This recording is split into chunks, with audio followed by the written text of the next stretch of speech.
With the Milwaukee Bucks winning the 2021 NBA championship about 2 months ago, people are wondering, can the Bucks run it back and repeat as champions, as teams like the Nets, even the Lakers, the Warriors, even a team like, I don't know, like the Heat all got better, and that's made people question, is this Bucks team good enough to go back to the finals and win the championship? And that's what I want to break down today. So of course, let's talk about their offseason moves first. They of course signed in the middle of the season Drew Holiday to a max extension.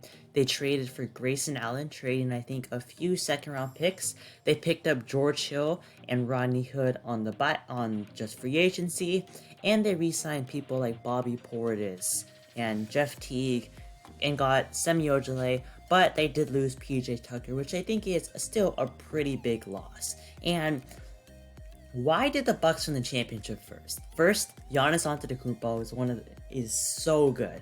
In my opinion, he's the best player in the NBA on both ends. He can put up 35 points a game only in like 30 minutes and lock up the opponent's best player. And Giannis is just so good and is the engine and leader of this team, no doubt.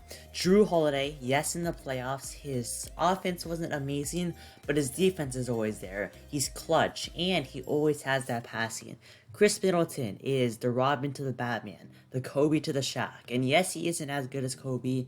He stepped up in the playoffs, hitting a dagger in Game 6, just stepping up especially when Giannis got injured against the Hawks series. And yes, people can say, oh, if there were no injuries, the Bucks would have not made the finals. The Bucks would have not won the championship. They would have lost to the Nets. And I think that is true. With the fully healthy Nets team, they would have beat the Bucks. I'm sure almost everyone can agree on that.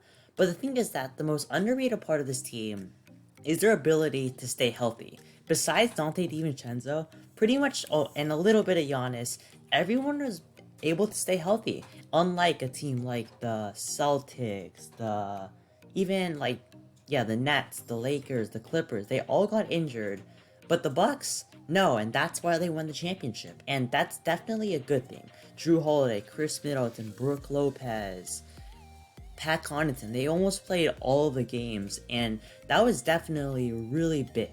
And can they go back to back? Answer the question, I would say yes, they can. Now, is it likely to happen? Maybe. The odds probably aren't as big as a team like the Nets or the Lakers, or even some people can argue the Warriors, though I would have the Bucks over them. But this team is still so good. Giannis just had the greatest playoff series of his life and had an all-time great series, and I think he can really take that momentum to become an even greater player and one of the greatest players in NBA history. Drew Holiday is still always going to be there, and yes, they're not going to get in any younger, but they're still in the prime of their career, along with Chris Middleton, even like Brook Lopez, who are still really good players that can contribute to winning at an elite level even when they're on the older side. And even the breakout of someone like Dante DiVincenzo, maybe even Grayson Allen, they're still young players who, yes, right now they fit on this team as a shooter, but I think they can take the next step to potentially be an X factor for this team. And they still have role players like Pat Connaughton, Dante DiVincenzo, George Hill, I guess Rodney Hood, Jeff Teague, of course, Bobby Portis, their man. But can they beat a team like the Nets or the Lakers?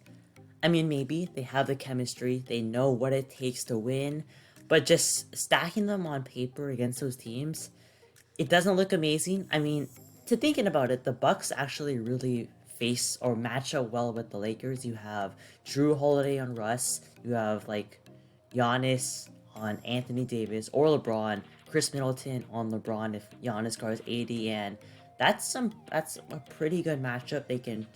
Pat Connaughton can chase on their shooters, but first they have to get out of the East, and this teams like the Sixers, I mean, not really the Sixers anymore, but like the Hawks, the Heat, the Nets.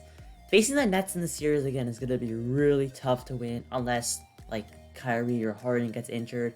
But this team is still really good, and I think that they have the talent to potentially win it all. And yes, they don't have really any cap space to potentially make a free agency signing, but they have trade assets in the salary and Pat Connaughton, the young players in Grayson Allen or Dante DiVincenzo. They have roster spots that they can waive, like Jordan Nwora, Semi Ojeleye, like Tremont Waters if they have to. And I think that this team can definitely they can definitely repeat. Now the competition, like I said, is going to be a lot better with a team like I said, Kyrie not being injured, Harden not being injured, but I believe in this team. I will. From now on, I'm probably going to trust Giannis, especially if he's hitting his free throws. He's just been so mature in this game, and his work ethic, just to be the best in the world, is just so inspiring. And also, Mike Budenholzer. A lot of people saw Coach Bud as a really bad coach, a regular season coach, doesn't work in the playoffs, but he really shut all of the haters down. He had a finals run pretty much, and he made the adjustments he needed against the Suns, the Hawks, the Nets, and against the Nets and the Suns, they were down 0-2 but came back, and that's super impressive. And without good coach, if they had bad coaching, that would have never happened. And I gotta give my flowers to Coach Bud. Good for him that he got the extension, and hopefully he can change now. For the last 3 years, he's been a playoff disappointment recently. They've just been letting so many open shooters, but this team is, on paper, is so good on defense. Giannis, the best defender in the NBA. Jrue Holiday, I would say the best perimeter defender in the NBA. Chris Middleton, when he tries, is elite, or pretty good. Brook Lopez is a really good shot blocker. DiVincenzo, good defender. Pat Connaughton, good defender. And this team, and if Coach Bud can utilize them well, then they can definitely be a top defense in the NBA, which defense translates in the playoffs. Now, maybe not every time when you're facing like Kyrie, KD, and Harden. They're probably going to torture defense pretty much every time, but that's definitely a staple that you can rely on in the defense, just in your whole playoff run. A team like the Lakers relied on their defense. A team like the 2004 Pistons, without their defense, they would have not made their just finals run. And they're just still so good on offense. Giannis, 28 points a game. Jrue Holiday, 17 points a game. Cash Money Chris, like 22 points a game on basically 50, 40, 90. Role players like George Hill, Pat Connaughton, Dante DiVincenzo, Grayson Allen, Bobby Portis, who can all put up double digits a night. And I like this team a lot, definitely. They just prove that they can have a winning mentality, winning culture, just have the right pieces. But the NBA is more stacked than it has been in a while, and there's just been more good teams instead of like the Warriors team that was fully stacked.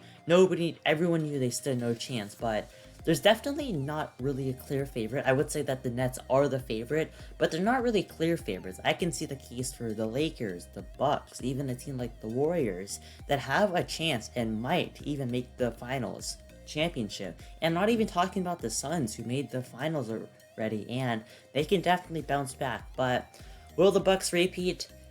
It's possible, but I wouldn't say it's too likely. But this team is still a championship contending team.